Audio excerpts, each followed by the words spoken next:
Hello, welcome back to another episode of my Garage podcast. And this week I'm going to be discussing things that went around or things that happened on Super Bowl weekend, specifically ads, the stock market this week, specifically how there was a big sell off on Thursday. And that's it for this week, but hopefully you guys enjoy. This week has been pretty good. I've finished my winter session, so this weekend I didn't really have a lot to do. I just could focus on this, and even though I finished it on Friday, on Saturday I worked on it a little bit, but it was still pretty fun to do it this week. And then just enjoy my weekend. I just have to record this today and then upload it. But basically, I feel like the Super Bowl in America is one of the most watched sporting events. Some may say that there are other important events and that football is just a blimp compared to other sporting events like the World Cup or just anything that goes around in European soccer leagues. But for most Americans, the Super Bowl is one of the most important sporting events. Many are excited to see who will perform at the Super Bowl halftime show, and it was Bad Bunny. It was pretty cool to see that, and which team will win the Super Bowl. Personally, I didn't care if either team won or lost, but one of my friends who is a big Patriots fan was very excited to see the Patriots potentially win, even though it felt like only really 2 years when Mac Jones was the quarterback, and now the Patriots are back to being good with Drake May, but it's still good to see a bad team, or I guess in the context of being a bad team, the Patriots coming back somewhat. But even though if you really paid attention to football, you would know who was going to win after watching the Patriots playoff game against the Broncos. Other than that, it was still a good game, but what really stood out to me was the ads that were played during the Super Bowl or during the game or in between anything. But some say that it is a reflection of what the economy is, what corporations think that consumers want, because over the past couple of years they have been really fun and something to look forward towards, but not this year. I didn't find it, honestly, I was kind of disappointed because many of the ads felt like AI slop. Personally to me, it just felt like a reflection of how well the economy is performing and what's propping up the economy.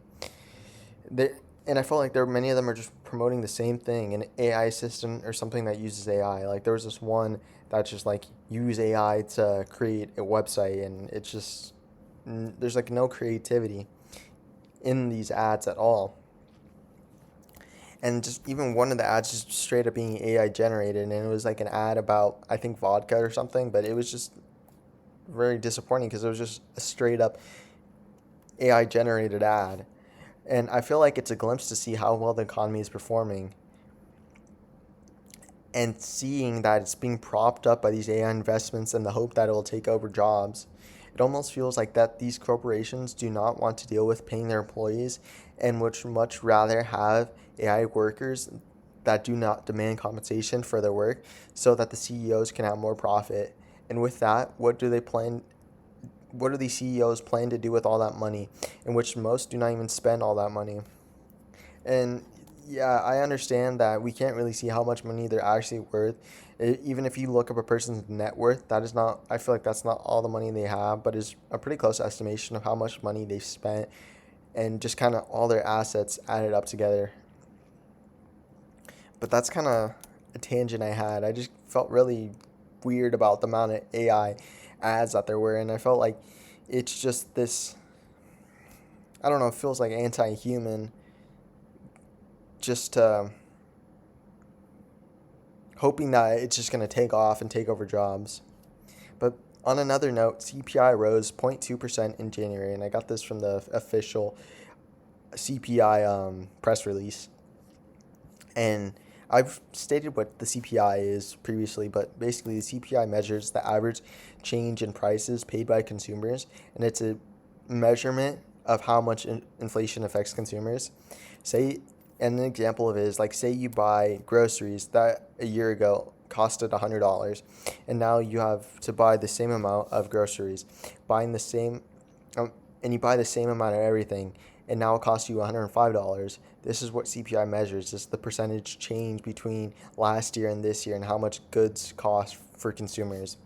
And in that example, there was a 5% increase in CPI, which is an extreme case, but hopefully you get the point. And an increase in CPI decreases your purchasing power, like the amount of things you can, like how much your dollar's actually worth. In 2025, the CPI rose, or not rose, the CPI was reported as 2.7% after seasonal adjustment. And from what I understand, seasonal adjustment is, it accounts for things like months that there was an increase in shopping, like in December, or months where shopping was decreased. Um, and some believe that because of tariffs, it's finally hit consumers because of the rising cost. Corporations are now trying to make some of the money back that they have lost, making the consumers now responsible. And this may not be the case, but we still have to wait to see how tariffs will affect consumers, because while in December 2023 to December 2024, the CPI was recorded at 2.9%, and before that, from December 2020 to December 2023, CPI was recorded as 3.4%, which, after looking at this information, shows that the prices for consumers follows a pattern of a steady decline, and this year it followed that pattern. And right now, we are still under Joe Biden's policies, from my understanding.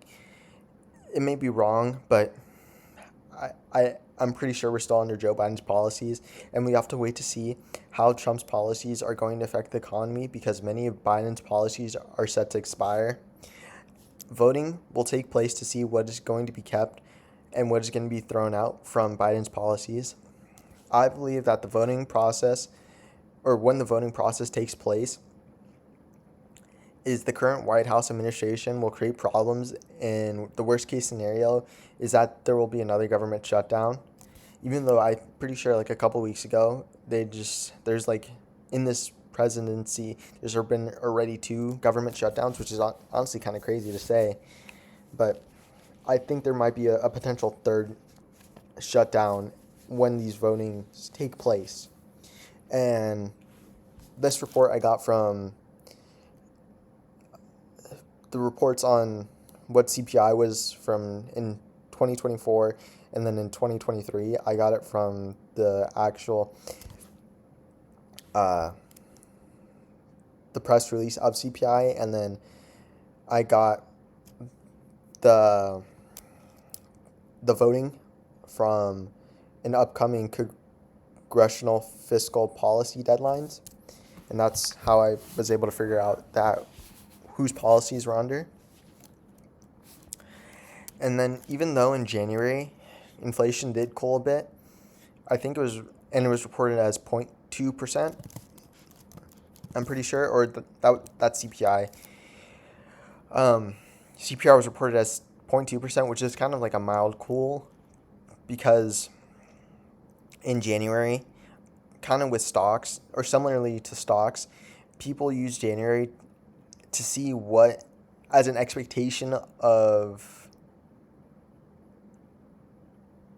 they use it to estimate how the economy will perform that year. So a lot of people pay attention to January, and even though there was a slight cool, Subdara Rajappa, I don't know if I'm even saying that right, but basically he's the head of U.S. research at investment bank Societe Generale, and I'll put the link where I got this, but basically he believes that we will have to wait until the midway point into the second year of Trump's presidency to see the effects of tariffs.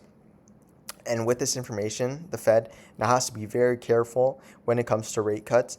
And based on how the next couple of months, or based on the next couple of meetings, the head chair of the Fed, Jerome Powell, has to be extra careful because of his term ending and what his decision is going to be if he wants to potentially keep his job or keep his seat as the head chair. And then I got this from the Wall Street Journal. It's in a title called CPI Inflation Report, January 2026. And that's what I got that from. But also on Thursday, the Dow Jones has now fallen under 50,000, and it's still under 50,000 even though last week it hit 50,000 for the first time. And all major indexes have lost value this week, specifically on Thursday in the early morning Pacific Standard Time, because I live in California and that's when it was reported. And sorry, my nose is like, I had to clear it real quick, but it was itchy. And the reason for this is that Anthropic, hopefully I'm saying that right, but it's an AI company, released an update to their software that created a plugin that could do tasks regarding legal, financial, marketing, etc., and it led many people to panic. What added this panic is that OpenAI released a new model, and many people on Wall Street were fearful, especially for software companies, which led to a huge sell-off. And specifically companies like, like Google, Nvidia, Meta, they all lost a lot of value this week because of this report of Anthropic releasing this new model. And let me see specifically. I wasn't expecting to actually look it up right now. But basically in the past 5 days, Google or Alphabet in Class C has lost 4.8% in the past 5 days, from Sunday, February 15th to Monday, February 9th. And over this past week, it just lost 4.8%. And kind of getting back to it, but analysts believe that the reason their sell-off was just pure panic, but it points to a sign of how fearful people are of artificial intelligence and have this belief that it's going to take over. And this is an article from Yahoo Finance, and it's titled "The AI-Fueled Software Meltdown is Overblown." And what points to this being panic is that when it comes to AI, many companies just use it as a tool. So when it comes to tasks such as payroll, companies are less likely to put full trust that AI will do this job correctly, and that's why people believe that it's just pure panic, because they don't really have this trust into AI yet. But I definitely believe that AI is going to help, but this is just proof that AI in the future will just be used as a tool, and it's just going to make jobs easier, but definitely not taking over college level jobs anytime soon.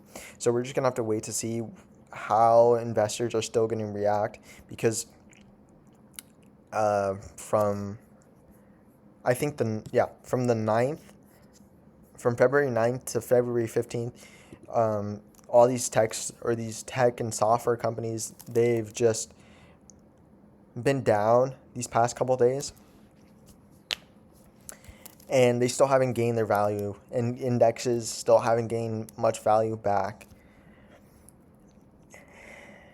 And that's kind of